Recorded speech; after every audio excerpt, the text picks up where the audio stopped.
Welcome to Kabali TV. Halina't matuto tayo kay Ginoong Katuto. Magandang araw sa inyong lahat. Sa araw na ito, ating tatalakayin ang tungkol sa saknong 1 hanggang 25 na may pamagat na Ang Hinagpis ni Florante. Ang Florante at Laura ay sinulat ni Francisco Balagtas, isang klasikong awit na naglalarawan ng pag-ibig, pagtataksil at pakikibaka ng isang mabuting tao sa gitna ng kawalan ng katarungan. Sa unang 25 saknong, makikita si Florante na nakagapos sa isang puno sa gitna ng madilim at masalimuot na kagubatan sa kaharian ng Albania.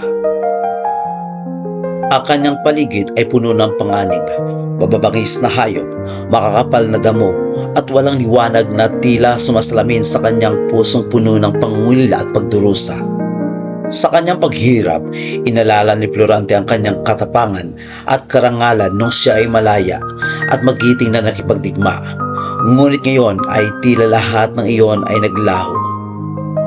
Habang nakagapos, patuloy niyang tinatawag ang pangalan ng kanyang minamahal na si Laura, na siyang tanging nagbibigay sa kanya ng pag-asa.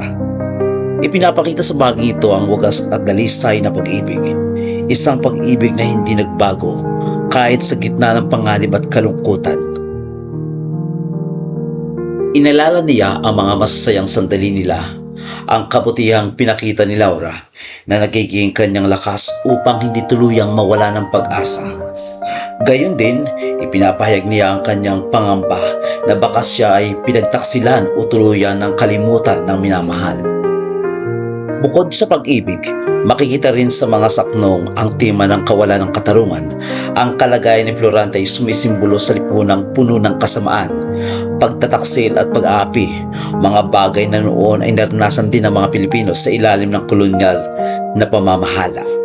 Sa pamamagitan ng masining na paglalarawan ng kalikasan, ang madilim na kagubatan, mababangis na hayop at mapanganib na paligid, na ipapakita ni Balagtas ang damdamin ni Florante, takot, pangungulila at pag-aalala. Sa kabila ng lahat ng ito, nananatili ang kanyang pag-ibig at katapatan kay Laura. Ang pag-ibig na ito ay nagsilbing huling liwanag sa gitna ng dilim at kawalan ng pag-asa.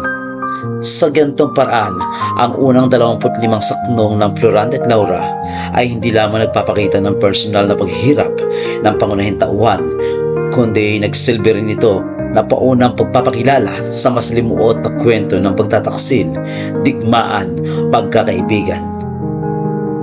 Pag-ibig na magpapatuloy sa mga sumusunod na saknong.